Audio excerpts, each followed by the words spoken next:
हमारी मांगे पूरी करो डॉक्टर अमित चौहान जिंदाबाद जिंदाबाद डॉक्टर अमित चौहान जिंदाबाद जिंदाबाद नवीन अरोड़ा मुर्दाबाद मुर्दाबाद नवीन अरोड़ा मुर्दाबाद मुर्दाबाद स्थानांतरण।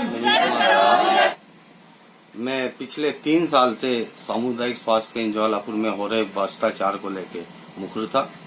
स्वास्थ्य महानिदेशक ने इनको आदेश करे थे मुख्य चिकित्सा अधिकारी हरिद्वार को कि भाई ये भ्रष्टाचार में लिप्त है, ये 6 अधिकारी इनकी प्रतिकूल प्रस्तुति करते हुए स्थानांतरण करने की कृपा करें। कौन कौन थे, थोड़ा नाम बता देंगे? 6 डॉक्टर धीरेन्द्र, डॉक्टर रुखसार, नवल किशोर, ममता, सरिता और एक और है। तो सीएमओ हरिद्वार द्वारा किसी प्रकार की कार्रवाई नहीं की गई, जिसके क्रम में मैं निदेशक महोदय से फिर मिला। निदेशक महोदय ने मुझे कहा कि भैया लेटर दे दिया है, उन्होंने लेटर मुझको भी दे दिया कि सीएमओ करेंगे। सीएमओ साहब कर नहीं रहे थे, और जो सीएमओ साहब के यहाँ के लोग सूचना अधिकारी है वे सूचना नहीं दे रहे थे मुझको सूचना विभाग के अंतर्गत। अब उन्होंने मेरे से बदतमीजी करी, मादी की गाली दी, रेप करने की धमकी दी, जान से मारने की धमकी दी। इसको लेके मैंने 2 पत्र मुख्य चिकित्सा अधिकारी हरिद्वार को दे दिए हैं, उन्होंने भी उस पर कार्रवाई नहीं करी। प्रार्थी दर दर भटक रहा है, 0% भ्रष्टाचार बताते हैं मुख्यमंत्री, खुल्लम खुल्ला भ्रष्टाचार। जो आपने आमरण अनशन किया, किन मुद्दों को लेकर किया? कि जो इनके उच्च अधिकारियों के आदेश है उनका अनुपालन करो। आपकी क्या मांग है? हमारी आज भी यही मांग है कि जो इनके उच्च अधिकारियों ने इनको आदेश दिया है भ्रष्टाचारियों के खिलाफ, जो जो नामांकित है उसमें उनके खिलाफ कार्रवाई करी जाए। क्या कार्रवाई हो? मतलब उनकी प्रतिकूल परिस्थिति अंकित करते हुए डीजी महोदय को स्थानांतरण कर लिखना है। नहीं, वैसे तो जिनके खिलाफ आपने शिकायत करी है वो तो मौजूदा वक्त में यहाँ है नहीं, उनका तो स्थानांतरण कर दिया गया है। देखिएगा, मैं आपको लेटर दिखाऊंगा, वो स्थानांतरण तो है, अब यहाँ से उठा के बादराबाद डाल दिया, ये स्थानांतरण नहीं है। उन्होंने कहा कार्यालय को लिखो स्वास्थ्य महानिदेशक के, ना कि उन्होंने पत्र में नूंगा कि मुख्य चिकित्सा अधिकारी स्थानांतरण करेगा। नहीं तो ये अगर सीएमओ साहब ने स्थानांतरण किया है वो आप जायज नहीं मान रहे हैं? जायज है ही नहीं, उन्होंने उसकी सूचना भी स्वास्थ्य महानिदेशक या निदेशक को नहीं दी। नहीं तो गुस्सा तो फिर आप महानिदेशक की तरफ होना चाहिए था ना, कि उन्होंने खुद एक्शन नहीं लिया, सीएमओ के पाले में गेंद डाल दी उन्होंने। करनी तो कार्रवाई सीएमओ को कागज देके अवगत कराना था ना। सीएमओ ने कोई रिक्वायरमेंट ही नहीं भेजी, वहाँ सीएमओ साहब ने कोई रिक्वायरमेंट नहीं भेजी। मैं बार बार मुखिर हो रहा था, मान्यवर मैं थक गया हूँ, बार बार निवेदन कर रहा हूँ। आपके लोग सूचना अधिकारी घर पहुंच के मादी की गाली देते हैं, धमकी देते हैं, आप जब कार्रवाई नहीं कर रहे हो। एक तरफ तो मुख्यमंत्री जी कहते हैं 0% भ्रष्टाचार, तो खुल्लम खुल्ला भ्रष्टाचार हो रहा है। नहीं, जो सीएमओ के अधिकार क्षेत्र में जो था कि उन्होंने अपने इस तरह से, तो वो जनपद में ही करते उनका ट्रांसफर, वो उन्होंने अपने अधिकार क्षेत्र का पालन करते हुए उनका स्थानांतरण कर दिया, लेकिन आप संतुष्ट नहीं है। मान्यवर, सवाल मेरे असंतुष्ट होने का नहीं है। मैं आपको 5 तारीख का लेटर दिखाता हूँ जो निदेशक महोदय दे रहे हैं मुझको, कि इन्होंने कोई कार्रवाई करी ही नहीं है। नहीं, कार्रवाई की तभी तो वो स्थानांतरण हुए उनके ना। मान्यवर, शब्दों का फेर ये है कि स्थानांतरण को लिखे। तो आप क्या चाहते हैं? आप? मैं तो न्याय संगत कार्रवाई चाहता हूँ उच्च अधिकारी द्वारा जो दिए गए निर्देश। अब जैसे उन्होंने अनिश्चितकालीन धरना दिया है, उनकी मांग यह है कि हमारे अधिकारी का ट्रांसफर रोका जाए और आपके खिलाफ कार्रवाई की जाए। वो भी लेटर उन्होंने जारी करा है अपने उच्च अधिकारियों को।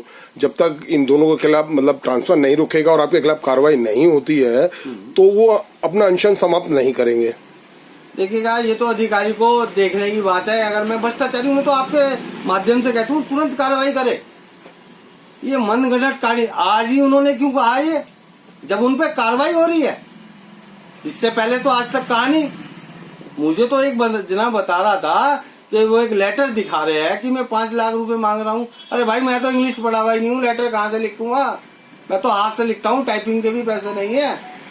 और क्या इन्होंने किसी अधिकारी को दिखाया? पुलिस इतनी बड़ी है, प्रशासन है, वहाँ रिपोर्ट करे।